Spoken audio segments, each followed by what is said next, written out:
नमस्कार। इस वीडियो में आपका स्वागत है। पिछले दो वीडियो में ब्रिटेन की लोक सेवा के विभिन्न पक्षों की चर्चा हमने की। उसमें लोक सेवा का अर्थ, उसका महत्व, आधुनिक लोक सेवा की विशेषताएं तथा लोक सेवा के कार्यों का हमने सामान्यतः अध्ययन किया था। और आज हम ब्रिटेन में लोक सेवा के विकास की चर्चा करेंगे। हम जानते हैं कि इंग्लैंड का संविधान एक अलिखित संविधान है और उसका विकास आवश्यकता के अनुसार संयोग के तत्व से हुआ है। जैसी जैसी जरूरत आई सामने, वैसे वैसे ब्रिटेन में विभिन्न संस्थाओं का विकास होता चला गया। यदि लोक सेवा की बात करें तो लोक सेवा में भी ब्रिटेन में संयोग से ही आधुनिक लोक सेवा में उसका रूपांतरण हुआ है।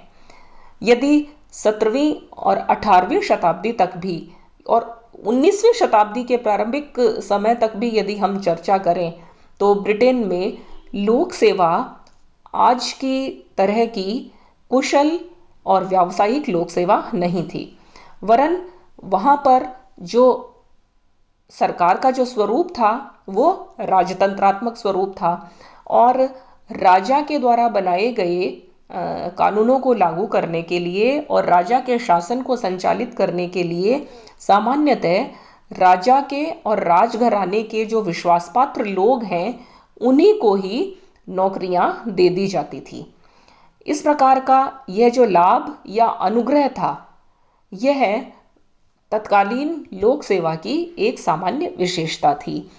अपने विश्वासपात्र लोगों को, आपसी जिनके साथ घनिष्ठ संबंध हैं, उन लोगों को यह इस बात का लालच रहता था कि उन्हें राजा के द्वारा, राजा के मातहत कोई न कोई नौकरी दे दी जाएगी। इस प्रकार एक बार जो राजकीय सेवा में जो व्यक्ति आ जाता था वो जीवन पर्यंत अपने पद पर बना रहता था, या अपने मर्जी से यदि वो त्यागपत्र दे दे तब तक वो अपने पद पर बना रहता था। इस प्रकार की जो अनुग्रह पर आधारित लोक सेवा थी उसमें सामान्यतः कुलीन तंत्र का एक बहुत बड़ा असर था। जो व्यक्ति सेवा में आ जाता था वह अपने आप को एक बड़ा अभिजात और कुलीन व्यक्ति समझता था। जनसाधारण से उसका कोई सरोकार नहीं रहता था और उसका व्यवहार ऐसा ही होता था जैसा कि वह स्वयं ही राजा है। इस प्रकार लोक सेवा में आने वाले व्यक्तियों को बहुत ही सम्मान की स्थिति यद्यपि प्राप्त थी, किंतु जनता के मन में उनके प्रति एक बहुत भय भी विद्यमान था और सरकारी सेवाओं में भ्रष्टाचार भी बहुत अधिक था और लोक सेवकों के द्वारा किए जाने वाले भ्रष्टाचार को मापने का कोई साधन भी नहीं था, क्योंकि उनके खिलाफ बोलने की कोई हिम्मत नहीं कर सकता था। इस तरह से ब्रिटेन की जो लोक सेवा थी वो परंपरागत रूप में ही बनी हुई थी और उसमें अनुग्रह, व्यक्तिगत लाभ और कुलीन तंत्रीय जो तत्व हैं वो पूरी तरह से विद्यमान थे। ब्रिटेन के जो राजनीतिक सिद्धांतकार हैं उनमें से बहुत से लोगों ने लोक सेवा के इस स्वरूप को पहचाना और उसकी आलोचना की थी। एडमंड बर्ग जैसे विचारकों ने इस अनुग्रह व्यवस्था की कठोर आलोचना की थी और उन्होंने लोक सेवा के स्वरूप में सुधार पर बल दिया था। किंतु यदि लोक सेवा के वास्तविक सुधार की यदि बात करें ब्रिटेन की लोक सेवा के संदर्भ में, तो इसका श्रेय भारत को दिया जा सकता है। ये जानना भी बड़ा रुचिकर है कि ब्रिटेन में लोक सेवा का सुधार भारत के कारण कैसे हुआ। तो उसके पीछे जो बात है वो ये है कि ईस्ट इंडिया कंपनी की सेवा में जो अंग्रेज अधिकारी भारत आते थे वो बहुत अधिक भ्रष्ट थे। वो यहाँ के व्यापारियों से और यहाँ के जो राजे रजवाड़े हैं, जो राजा हैं, उनसे वो बहुत घूस प्राप्त करते थे। उस भ्रष्टाचार को दूर करने की दृष्टि से ईस्ट इंडिया कंपनी ने लॉर्ड क्लाइव को 1765 में भारत भेजा और उसको इस बात का अध्ययन करने के लिए कहा कि इन अंग्रेजी अधिकारियों के भ्रष्टाचार को कैसे दूर किया जाए।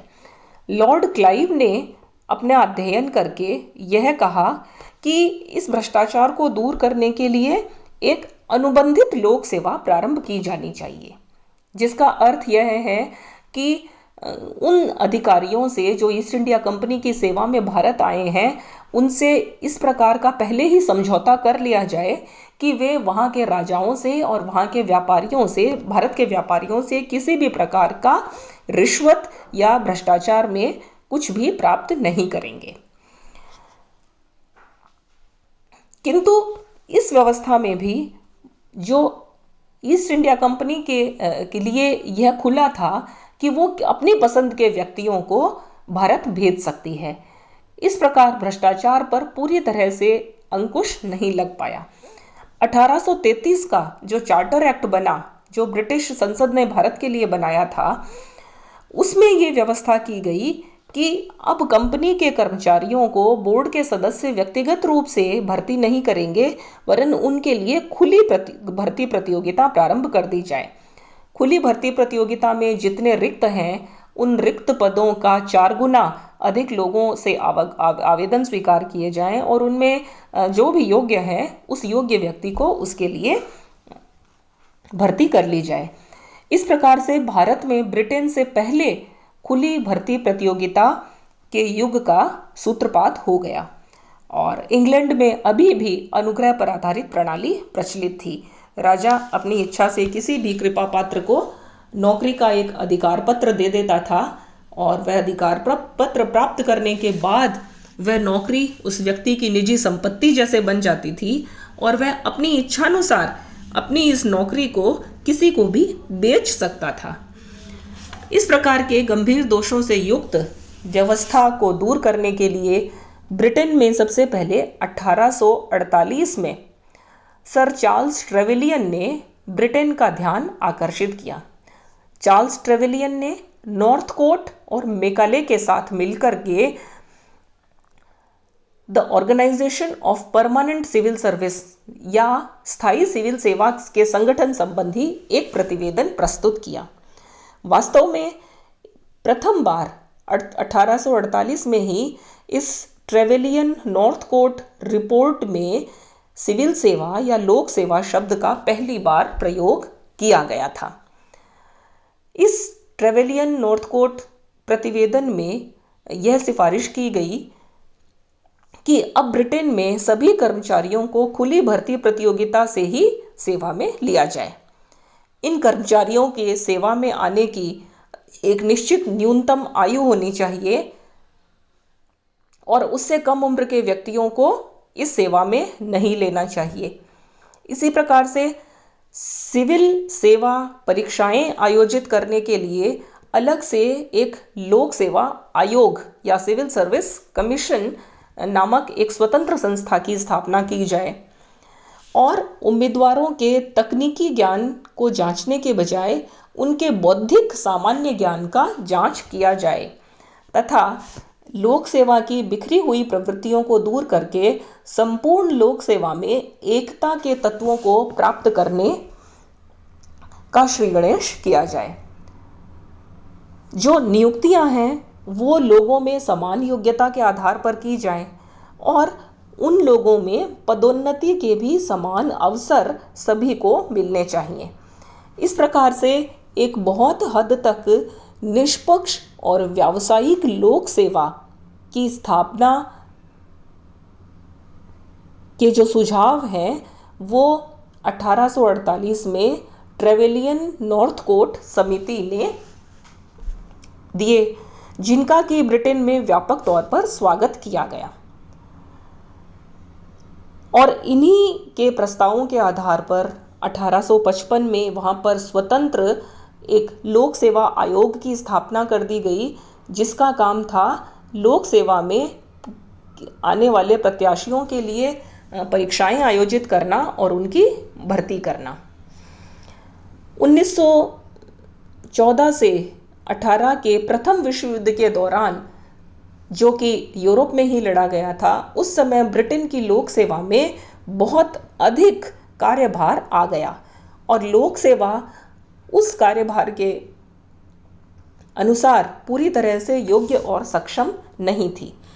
लोक सेवकों की सेवा शर्तों को भी उस समय में पूरी तरह से अनदेखा किया जा रहा था।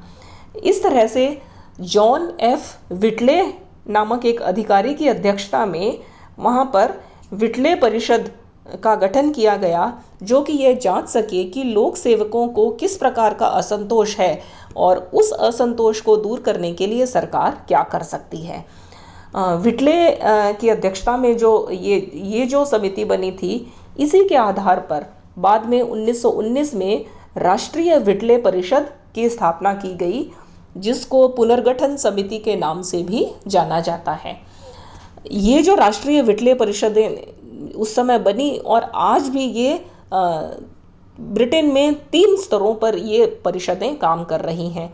और विटले परिषदों को भी यहाँ थोड़ा समझ लेना चाहिए कि विटले परिषद, जो कि सर जॉन एफ विटले के नाम से जिसका नामकरण हुआ है, उनका कार्य है लोक सेवकों और सरकार के बीच में निश्चित अंतराल पर बैठकें आयोजित करना या लोक सेवकों की सेवा शर्तें, उनकी वेतन संबंधी स्थिति या उनकी सेवा को बेहतर बनाने के लिए समय समय पर अपने सुझाव देते रहना।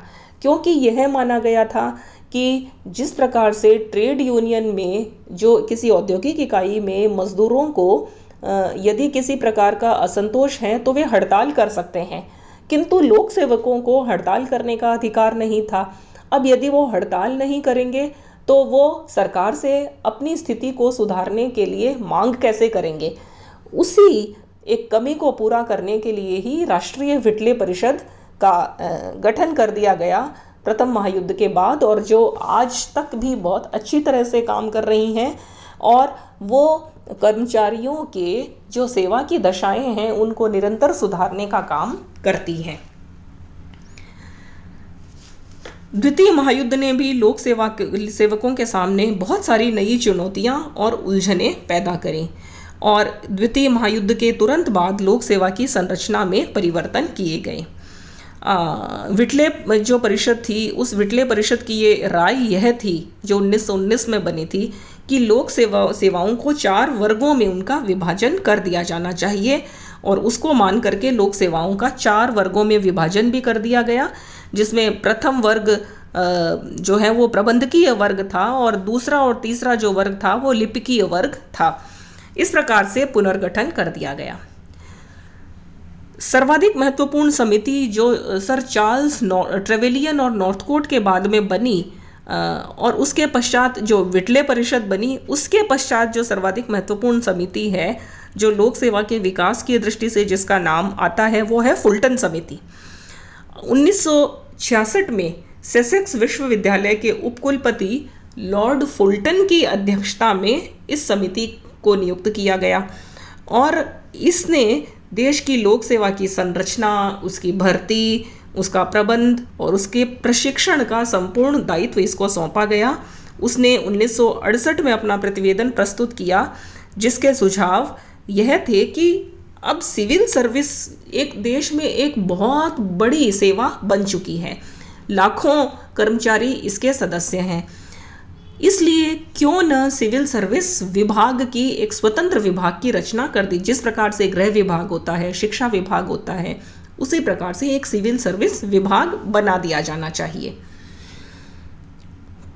दूसरा, सिविल सर्विस में जो विटले परिषद के सुझाव के आधार पर जो विभिन्न श्रेणियों में लोक सेवा का विभाजन किया गया था, उसको समाप्त कर देना चाहिए और अब एक एकीकृत जो सेवा है वो शुरू कर दी जाए और उसमें एक ही प्रकार की जो श्रेणी है उसमें विभिन्न प्रकार का ग्रेड सिस्टम प्रारंभ किया जाना चाहिए और इस ग्रेड में 1 से लेकर के 10 तक के ग्रेड हो सकते हैं। जो उच्चतम, जो सर्वोच्च अधिकारी है, उससे लेकर के निम्नतम क्लर्क तक के सारे जो लोक सेवकों के जो पद सोपान में जो पद आते हैं वो इन ग्रेडों में समाजित कर देने चाहिए। लोक सेवकों के व्यावसायिक कौशल को बढ़ाने पर ध्यान देना चाहिए और उनमें तकनीकी विशेषज्ञता और वैज्ञानिक प्रबंध का उन्हें अधिक से अधिक प्रशिक्षण देना चाहिए। उनके प्रशिक्षण के लिए अलग से एक सिविल सर्विस कॉलेज की या महाविद्यालय की स्थापना की जानी चाहिए और उस महाविद्यालय का काम ही लोक सेवकों को निरंतर प्रशिक्षण देना होना चाहिए। प्रत्येक विभाग में शोध के लिए एक अलग इकाई बननी चाहिए कि किस प्रकार से लोक सेवकों के कार्यों को और अधिक उपयोगी बनाया जा सकता है। और साथ ही भर्ती प्रक्रिया में उन विभागों को भी सम्मिलित किया जाना चाहिए जिस विभाग के लिए भर्ती की गई है। तो इस तरह से फुलटन समिति ने भी बहुत सारी सिफारिशें दी और उन सबको सामान्यतः स्वीकार कर लिया गया। एक नए लोक सेवा महाविद्यालय का गठन कर दिया गया और जो कि स्वतंत्र पहले लोक सेवा आयोग की स्थापना की गई थी ट्रेवेलियन नॉर्थकोट समिति के द्वारा। अब उस लोक सेवा आयोग को नए लोक सेवा विभाग के साथ ही समायोजित कर दिया गया। तो एक नए लोक सेवा विभाग की स्थापना की गई और साथ ही सबसे बड़ा जो क्रांतिकारी परिवर्तन हुआ फुलटन समिति के बाद में वो ये हुआ कि पद जो वर्गीकरण है उसके स्थान पर एक एकीकृत ग्रेडिंग सिस्टम लागू कर दिया गया।